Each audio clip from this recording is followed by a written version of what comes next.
Alors si on prolonge un peu tout ce qu'on a dit et entendu depuis le début de cette émission, comment est-ce que vous voyez les choses dans les années qui viennent? Est-ce que cette tendance low cost que vous avez dite lourde en début d'émission, elle va se prolonger, elle va s'accélérer?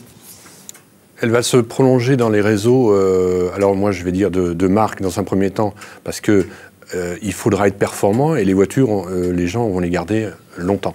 Donc ça c'est clair. Je pense que la démarche du faible prix plus que du low cost restera lourde, à savoir que on veut plus consacrer à son automobile, qui est fiable aujourd'hui. Une voiture est fiable. La fiabilité n'a plus rien à voir avec une voiture d'il y a 20 ans. Et donc, la voiture est fiable, elle tient le coup. Comme disait Patrick, une voiture qui a 10 ans, ça choque personne. Elle est encore en bon état et elle a l'air d'une voiture. Donc en fait, pourquoi la changer? On a le même phénomène aujourd'hui dans les téléphones portables. Les gens commencent à réaliser qu'ils veulent bien changer de forfait. Mais pourquoi changer de téléphone? Parce que c'est aberrant quelque part. Donc en fait, nous, cette démarche, on va l'avoir dans l'automobile aussi, de vouloir garder ces véhicules. Alors le deuxième, le troisième véhicule du ménage aussi, il ne faut pas perdre de vue ça. Et puis après, à nous d'être performants dans l'accueil, la performance professionnel. Ne pas oublier que cette quadrature du cercle, elle est là. C'est de ne pas être cher, mais d'être bon quand même.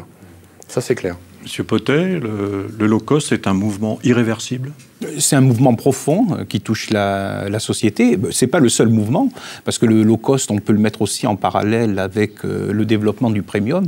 Un des grands phénomènes de l'industrie automobile mondiale, c'est un développement dit bipolaire, c'est-à-dire une très forte dynamique sur le low cost, mais également sur le premium, ce qui amène, je dirais, ce qu'on appelle les constructeurs automobiles de volume à se poser beaucoup de questions, parce qu'ils sont pris un petit peu en étau entre ce développement des marques premium et l'apparition de nouvelles marques automobiles de low cost. Heureusement, certaines de ces nouvelles marques sont nées, comme c'est le cas de Renault, dans le giron de grands constructeurs automobiles généralistes.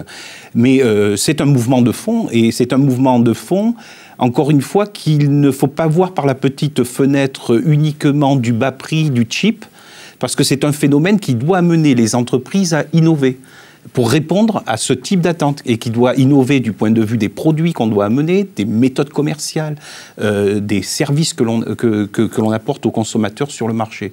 Et c'est quelque chose qui va se développer. C'est aussi quelque chose, on aura des opérateurs venus des grands pays émergents apportant des solutions low cost sur les marchés matures comme la France. Le low cost, ça perdurera à la crise, ça survivra à la crise, ça restera ancré dans les mentalités, dans les comportements, vous pensez, M. Pagny?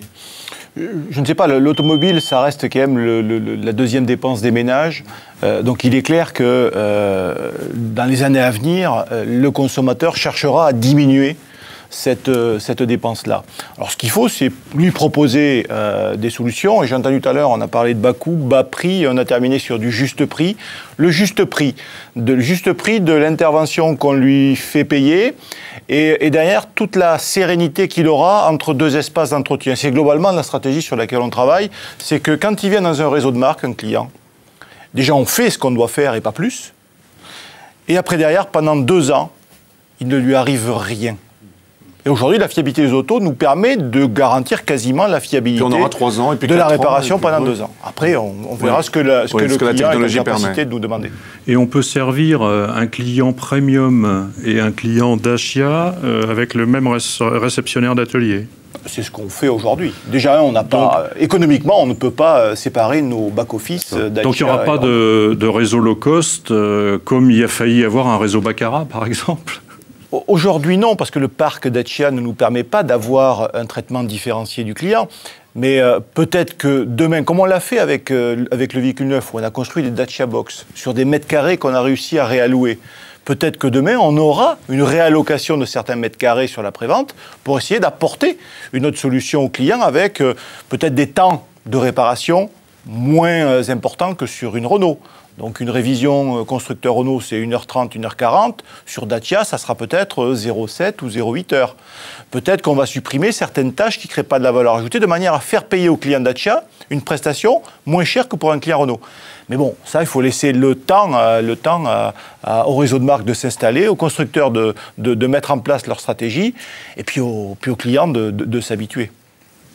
Monsieur Poincelet, la pièce de réemploi, c'est l'Eldorado pour vous? C'est certain. Quoi qu'il en soit, c'est une solution pour l'avenir de notre profession, puisque c'est pas un secret, hein, je l'ai annoncé, les objectifs et les perspectives qu'on se donne, c'est de doubler notre chiffre d'affaires de la pièce de réemploi dans les 10 années à venir. Doubler le chiffre d'affaires? Oui. D'accord. Même si l'Europe retrouve le chemin de la croissance, que tout va mieux, qu'on achète des voitures neuves par centaines de milliers. Faut pas, justement, tout le monde pense que quand il y a une crise, il y a des marchés émergents. Eh bien non, on subit la crise comme tout le monde. On la subit moins forte que tout le monde. On change de comportement. On la subit moins que tout le monde. Mais quand il n'y a plus de sous, il n'y a plus de sous. Et les gens, eh bien, ils se restreignent quand ils vont limiter. Ils ne vont pas limiter l'achat, ils vont limiter le kilométrage parcouru. Et quand ils vont limiter le kilométrage parcouru, eh bien, ils vont encore reculer voilà. Monsieur et donc, automatiquement... À propos de kilométrage, Monsieur David, vous les voyez évoluer comment, ces kilométrages?